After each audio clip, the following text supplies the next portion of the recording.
नमस्कार, फिर पैसा बोलता है में आपका स्वागत है। आज रविवार है, हम हॉट टेक्स कंटिन्यू करेंगे। मेरे साथ मेरे काबिल दोस्त विष्णु हैं, वो अंग्रेजी में क्वेश्चंस पूछेंगे। इसका आंसर मैं हिंदी में दूंगा। So, in your terms, when will gold be the golden needle or the diamond needle, as you diamond say? Needle. As you say. So gold कब हीरे का सुई होगा? गोल्ड हीरे का सुई को बनाना में बहुत मुश्किल ये है कि गोल्ड में कोई कैश फ्लो नहीं है। सो गोल्ड का हम वैल्यूएशन नहीं कर सकते। इसीलिए बफेट बोलते हैं कि गोल्ड नो यूज है, क्योंकि कैश फ्लो नहीं है। लेकिन बफेट साहब अमेरिका में बैठे हैं, कैपिटल्स के कैपिटल में बैठे हैं, वो पैसा मूव कर सकते हैं, उनके लिए अर्जेंट प्रॉब्लम कोई नहीं है। लेकिन जो मिडिल क्लास की श्रेणी है, उसके लिए बैंक पैसा नहीं देगा, तो अर्जेंट इमरजेंसी के लिए उनको पैसा चाहिए, तो उनके लिए गोल्ड इम्पोर्टेंट है। बफेट के लिए गोल्ड इम्पोर्टेंट नहीं है।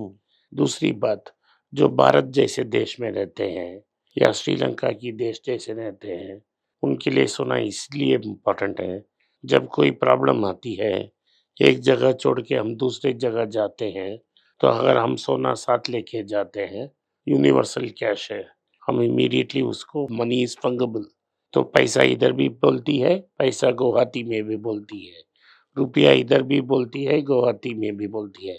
लेकिन अगर मैं दुबई जा रहा हूँ, तो दुबई में रुपया नहीं चलती है, दुबई में दिरहम चलती है। तो अगर मैं अपना पास 2.5 किलो का सोना लेके जाता हूँ, तो वही यूएई में लैंड होता हूँ, तो वो 2.5 किलो सोने को मैं गिरवी रख सकता हूँ, बेच सकता हूँ, और मुझे पैसा मिल जाएगा, और पैसा से मेरा धंधा या ज़िंदगी शुरू कर सकता हूँ। जो लोग मैंने देखा है, जो लोग श्रीलंका बाकी तमिलनाडु आए थे, जब मैं छोटा था, 13-14 साल का था, 2 टाइप ऑफ आदमी आए, जिनके पास पैसा गोल्ड में था, जिनके पास पैसा न था।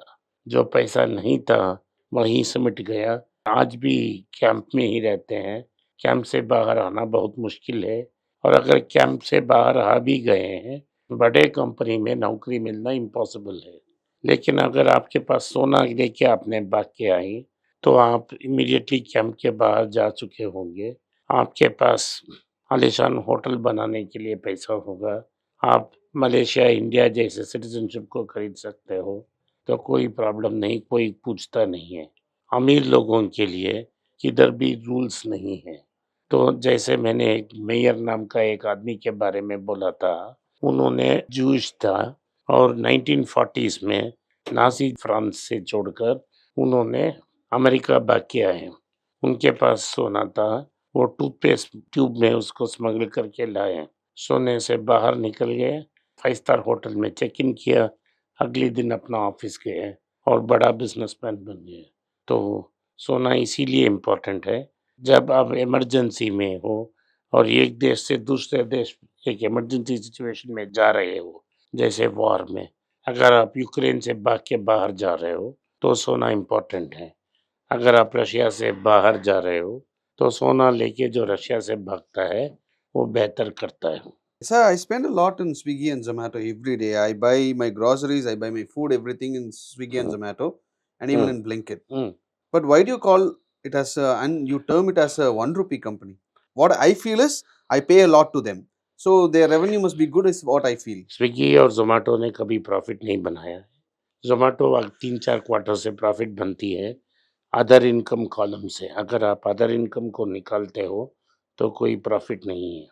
अगर आपने जो पीक में था ज़ोमैटो का मार्केट कैप देखा, वो लगभग टाइटन का मार्केट कैप के समाने है। अगर मैं आईपीओ में पैसा डाला था टाइटन में, या 2001 में जब मार्केट में करेक्शन थी और 2 रुपया में मिल रहा था, तब लिया, तो उधर से मेरा पैसा 700 टाइम ग्रो हो चुका है, 700 टाइम्स। लेकिन ज़ोमैटो में जो आईपीओ डाला है, उसको दुगना भी नहीं हुआ है। सो कहाँ 2 टाइम्स मल्टिप्लिकेशन, कहाँ 700 मल्टिप्लिकेशन। टाइटन, तनिष्क, कैरेटलेन, ऐसे बहुत सारे ब्रांड्स हैं। लेकिन टाइटन आईवेयर, सो बहुत सारे ब्रांड्स हैं। इधर कोई ब्रांड नहीं है, कोई सस्टेनेबल बिज़नेस मॉडल नहीं है, तो अभी प्रॉफ़िट्स नहीं है। और उन्होंने क्यों नाम बदला, eternal.com क्यों बदल दिया नाम को? तो कौन नाम बदलता है? टाइटन का नाम बदल गया है क्या? टाटा स्टील का नाम बदल नहीं गया ना, हम्म, वो टिस्को था, Tata iron and steel company, इसको ने शॉर्ट फॉर्म में टाटा स्टील बना दिया। टाटा मोटर्स का नाम बदला, वो टाटा इंजीनियरिंग लोकोमोटिव कंपनी था, सरकार ने बोल दिया लोकोमोटिव बनना बंद, तो उसको टिल्को से उसने टाटा मोटर्स बना दिया, बिजनेस बदल दिया, नाम भी उसके बाद बदला। तो ये लोग, कुछ प्राइवेट वेंचर कैपिटल ने एक आदमी को पैसा दिया, उसने एक बिजनेस को बलून को बढ़ाया, और जब पैसा आना बंद हो गया तो उन्होंने पब्लिक इश्यू डाल दी। जोमेटो ने पहले ही इश्यू डाल दी, स्विगी ने लेट किया, तो इसने पैसा इश्यू डाल दी। मैं पूछता हूँ किस कंपनी में हर क्वार्टर आप ऑप्शंस देते रहेंगे, और ऑप्शंस के कारण लॉस क्यों हो रहा है? तो इन्वेस्टर जो है वो हम्म, उल्लू का पट्टा है कि आप पैसा डालते हो, डाल के बैठे रहेंगे, आप अपना एम्प्लॉय को देते रहेंगे, और किस एम्प्लॉय को देते रहेंगे? टॉप 5% 2% को। अभी भी अगर आपका बिजनेस अच्छा चल रहा है तो 600 लोगों को नौकरी से क्यों निकाल रहे भाई? तो ब्लिंकिट को क्यों खरीदा? आपका बिजनेस था app development.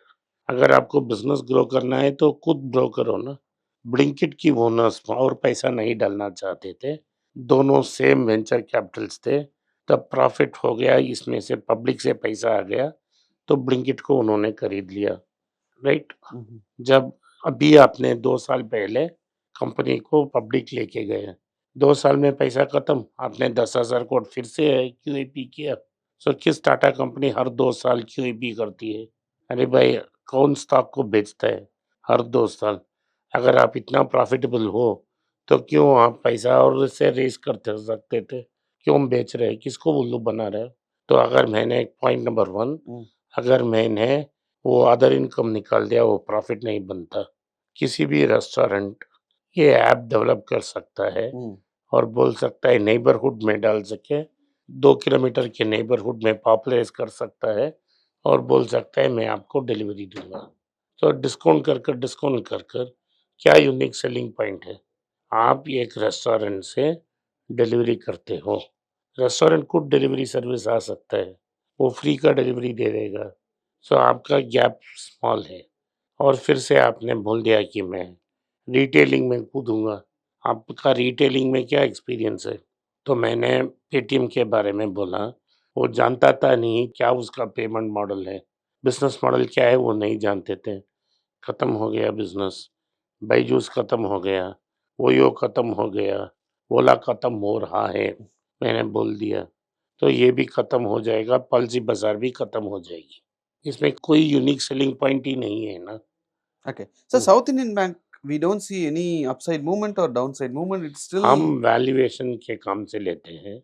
Book value of a bank is equal to the money of the equity holder. Mm, book value के नीचे है, जो नई मैनेजमेंट पिछले साल टेक ओवर की है, वो पीआर शेषाद्री नाम का एक आदमी है, जिसने करूर वैश्य बैंक को इस पोजीशन से टर्न अराउंड किया। सो मेरा बेट है कि PR Seshadri south Indian bank को भी टर्न अराउंड कर सकता है, और दूसरी बात, केवीएस मनियन फेडरल बैंक को और ऊपर लेके जा सकता है। okay, sir. आज के लिए इतना ही। आपने इस So that's पॉडकास्ट को सुना, इसके लिए मैं आपका आभारी हूँ। हो सके तो वीडियो को लाइक कीजिए, चैनल को सब्सक्राइब कीजिए और बेल नोटिफिकेशन दबाएँ। इस वीडियो को अपने दोस्त और रिश्तेदार के पास भेजें और उनको देखने की आग्रह करें। नमस्कार, धन्यवाद, जय हिंद।